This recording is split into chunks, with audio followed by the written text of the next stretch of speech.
Good evening and welcome to Education Number One Priority. I'm Dr. Mary Jane Garza. Have you ever wondered how conventions come into the city, or how people know, let's go to Corpus Christi, Texas, or how those billboards get out that say come and visit, or those commercials that talk about our great city? Well, it doesn't happen by accident. We have an organization known as the Corpus Christi Convention and Visitors Bureau that handles all this. And this evening we'll be talking with the President and CEO, Paulette Kluge. That is the South Texan pronunciation, and we will soon know how to pronounce it the German way. Welcome to Education Number One Priority. Thank you, Mary Jane. You're marvelous, delightful. I tell you, now you are educating me on the proper pronunciation of the last name. So let's say it again, and then I'm going to practice with you. I want you to say it because you say it better than I do. So you would say it in German. Paulette Kluge. Perfect. All right. And this is how the name was pronounced 2 generations ago. And I would guess 2 generations ago we decided to become Texas, and now it's Kluge. Oh, fine. And everybody that hears it says Kluge. That's exactly correct. That's right. But thank you on that, because I wondered about it. But now let's learn a little more about Paulette Kluge. Oh, let's do it. All right. So I know you've been in the business 40 plus years. Correct. And you've been in hospitality and in the hotel business. And now you are the CEO of the Corpus Christi Convention and Visitors Bureau. Best job I've ever had. Yes, ma'am. All right. But before that, you were also the sales and marketing director of the Omni Hotel. Right here in Corpus Christi. All right. So what else have you been doing? Oh, good gracious. I've been doing this 40 years. I have traveled all over the world. I was a vice president of sales and marketing for Carlson Companies for about 10 years. And I worked in Hong Kong. I worked in Singapore. I worked in India. I was there 5 different times helping opening a hotel in India, which was fascinating. And what's wonderful about this industry, if you want to travel, there are hotels in every city in the world, and you literally can work anywhere in the world. And I took advantage of it, and I've literally worked all over the world. And then 10 years ago, I decided I wanted to come back to Texas, and a headhunter called me and got me to Corpus Christi, Texas. Thank goodness. And you've been here ever since? Ever since, and I would never leave for any job. Well, we're glad to hear that. But let's go back, before we talk about the your current position, Sure. Let's talk about the hotel industry, because I know some of the viewers are probably saying, gee, I want to do that. Yes, they I do. want to travel. So tell us about that. How would a person, say, go into the business of the hotel business? Great question.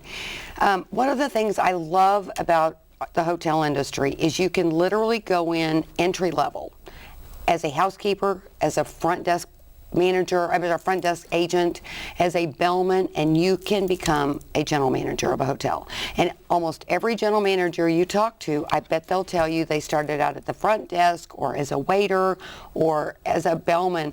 And over the years I've seen so many people, housekeepers, that become managers of the department and then become assistant general managers. And I love our industry because it's so inclusive. I started out as a cocktail waitress 40 plus years ago, and I became a vice president, and now I'm a CEO, and I started out as a cocktail waitress. You can learn on the job. If you apply yourself and continue to grow, you can be anything you want in our industry. It's truly remarkable. It's about hard work and dedication. It is. It is applying yourself and having a passion and working hard. But if you do that and truly love the industry, the sky is the limit. You literally can become the boss. Well, I'm going to stay focused on that for just a minute, because you talked about, whether you housekeeper, whatever part. So basically, it's learning on the job, so you know the position and you know what it takes in order to be able to manage effectively. Exactly, and that's exactly what it is. And you can walk in with no education and learn your job and continue to go up the ranks by learning on job and become the manager or the director of that department. And then you can cross over and do a different department. But I have seen it literally thousands of times. People walking in, no education when it comes to the hospitality industry, and becoming the boss. Yeah. And I'm glad you mentioned that, the hospitality industry. Basically, you still have to have education. We love education. Right. Yes. You just don't have to have that hospitality bachelor's or master's. Exactly. Exactly. All right. Well, now, let me ask you this. Sure. How did the work in the hotel business transfer to your current position? Well, now that's another great question. I think you're absolutely brilliant. The great thing, I believe, in working in the hospitality industry in a pretty serious business and then transferring it to CVB is, in the hotel industry, you have measurable goals. You have to make your numbers. You have to create budgets, but you have to have measurable goals that you have to make to continue to keep your job. And we took that and applied that at the Convention and Visitors Bureau, and now we have very measurable goals for all the people that work in our office. Number of room nights, how many pages that our website is going to have, how many travel writers that are coming to town, how many room nights we're going to book with the film industry. We have about 20 different measurable goals that I think are pretty new to the CVB world, and but it's very rewarding when you make your goals. It gives you goose pimples. So we have goose pimples galore at the CVB. I can imagine staff walking in and saying, guess what? What? I'm nearing my goal, or I've met my goal, or I've exceeded my goal. Yes, absolutely. All right, well, now let's just talk about the CVB in general, okay? Great, sure. What is the mission of the Convention Visitors Bureau? We have one mission. And that is? To bring lots of people to Corpus Christi so they stay in our hotels and leave all their money here. Okay, so that's it. Basically, it's an economic boost. That is absolutely economic driver for our city. And we had 8.95 million visitors in 2014, and they brought with them $1.37 billion, and they left it right here for us. Yeah. So we love them a lot. Well, the question that people are thinking, $1.7 billion. Okay, where are those dollars and what happened to them? Well, exactly. But I love for people to conjure up in their mind where they want on a vacation and spend a lot of money. Exactly. And it's gasoline, it's hamburgers, it's Cokes, it's you forgot your bathing suit, have to go to the mall, it's the hotel, it's the restaurants, it's all the attractions, it's buying a snow cone. Anything that you buy on a vacation, that's what people do here. You could have a flat tire. You have to go and get your tire fixed at a tire store. You have a minor emergency. These happen a lot with children, as you can imagine. They go to the minor emergency. We don't want that to happen on vacations, but anything that's happened on any of your vacations, that's what happens here. And so it spreads out all over. That's what I wanted you to say. Yes. So when people heard that, they go, oh, it's not in a pot. It's what people do when they're in the city. Exactly. Whether it's food, whether it's the entertainment, whether it's the buying. Those are the dollars that everybody benefits from. Exactly. And when they buy anything, they pay a sales tax. And guess who gets the sales tax? We do. So it helps our economy. It goes into the pot that pays for other things. Very good. Well, thank you for explaining that. Sure. Now, I know the other question that people have asked me to ask you is, what is the difference between the CVB and the Chamber? Brilliant. CVB, Convention and Visitors Bureau, our job is to really work out in our feeder cities. That's San Antonio, Houston, Austin, Dallas, Valley. So we work to get people here. So our work is really outside of Corpus Christi, though we live here, but we really need to work out there to attract the people to Corpus Christi. The Chamber of Commerce works with local businesses, and they identify the needs of the local businesses, and then they help them correct or accomplish whatever they need to do to help the local businesses. It could be water, it could whatever, it could be lobbying. So two completely different missions. But at the same time, I'm going to assume that the chamber works closely with you. Oh, sure. Because if those businesses say, I need more people to be coming in here, sure. That's where that tourism comes in. That's where those convention planners come in. Absolutely. So we work with both chambers, the Greater Hispanic. The Hispanic Chamber has been an unbelievable partner with Fiesta del Flor and Dieciséis, and we've had great partnerships. And then we work with Foster on lobbying and going to Austin and working on bills. So we partner really with lots of people, but yes, especially the chambers. But there is a difference. Completely different missions. Yeah, if nothing else, we want people to understand that, because sometimes people say, well, why do we need so many entities? Each entity has its own particular mission. Yes, yes, absolutely. Well, as I was researching the CVBs, came to my attention that they're all structured a little bit different. They are. Some report directly to the city. Others are directly affiliated with the chamber, and some are contracted out and are sort of like standalones, okay? Yes. So basically, where does the Corpus Christi CVB fit in all this? We would be more in the standalone pile. Okay. And we have a contract with the city to provide a service. So we negotiate with the city, it goes to city council approves the contract that with the CVB and the city. And we have rules and what we need to accomplish, and then we are funded through a hot tax that we can talk about. But we work with the city. We're an outsourced, I would say, kind of department, very specialized. Now that you've talked about measurable goals for your staff, I'm going to assume that it's easy when you present to City Council and say, look what we've accomplished, here's what we had said we were going to accomplish, here's where we are in our benchmarks, and here's where we've exceeded. Exactly. So it makes it a little easier than to negotiate that contract. It is. And we have had sustained growth over the last 6 years, and the occupancy in the hotels have gone up, the average daily rate has gone up, and RevPAR, which is revenue per available room, which is occupancy times ADR, has gone up 70%. So we are one of the industries, like many industries in this market, that are doing very, very well. Well, I know recently there was a luncheon and they talked about tourism, and they talked about the fact that that was one of the measurable goals in the city, and that was a driver in the city this past year. Absolutely. I mean, well, the governor's office in Austin does extensive research on travel, and they were able to tell us that our revenues were up 8% over the year before. So that's a lot. It really is. I mean, that really is significant increase in revenues. Yeah. And that comes from the governor's office, so we love the governor for giving us wonderful stats. Well, basically they're looking at it as well to see where people are going and where people are investing their money as well. Exactly. All right, well, let's talk about continuing on with the dollar amount. I know you don't charge for services per se. Right. So where do your revenues come from besides the city? That's it. That's it. For the most part.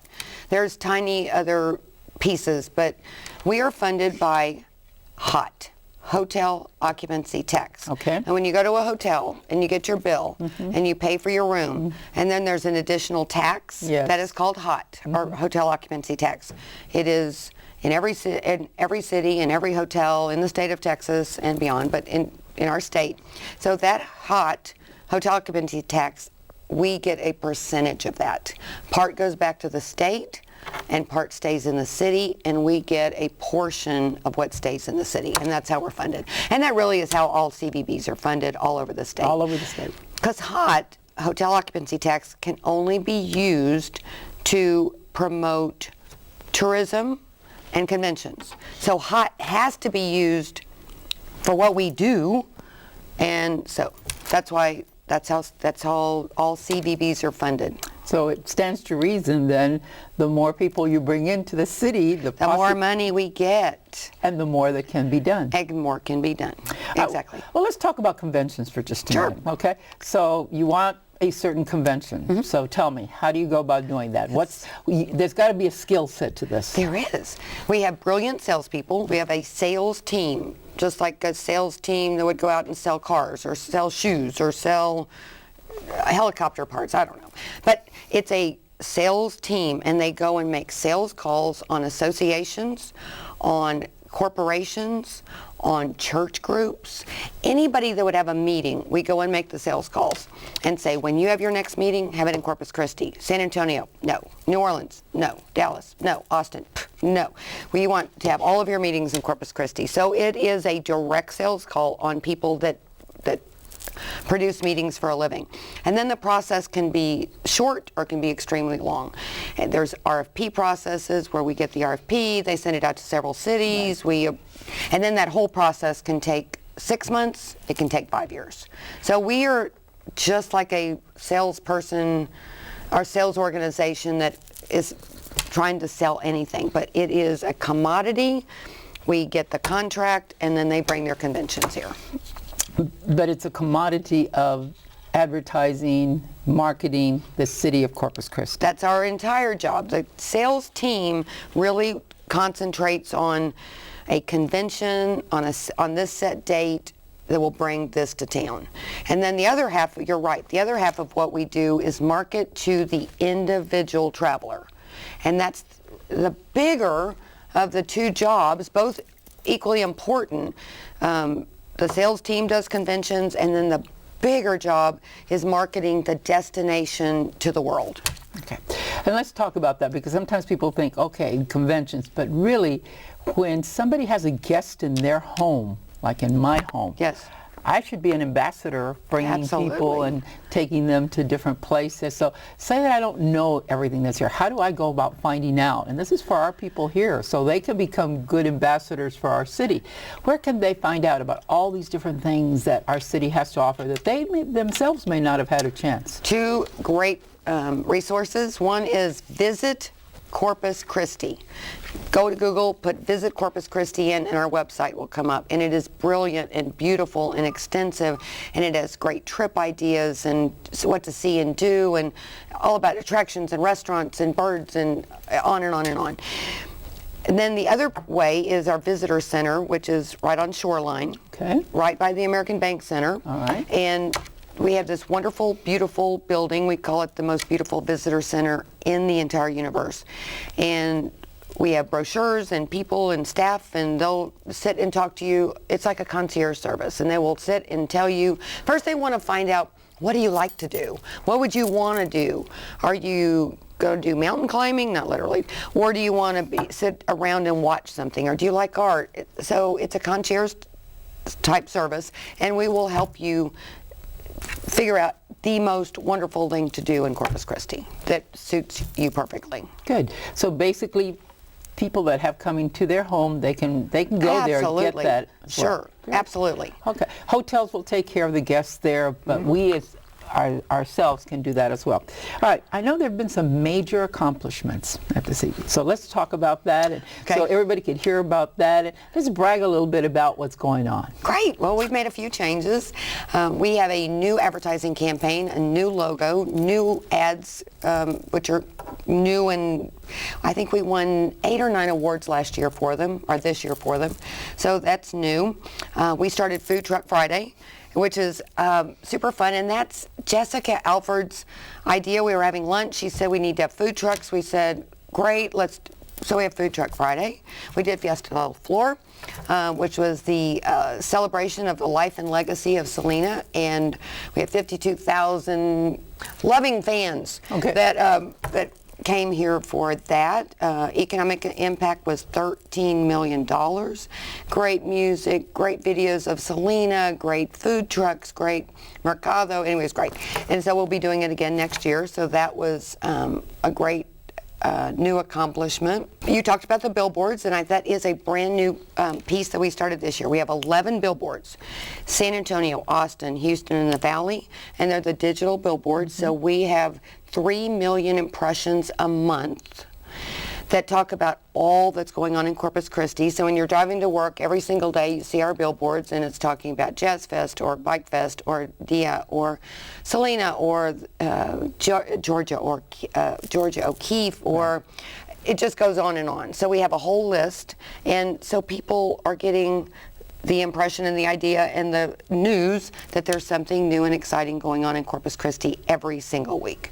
So that has been new, and really, I think that it really has helped push the needle in getting more people to Corpus Christi.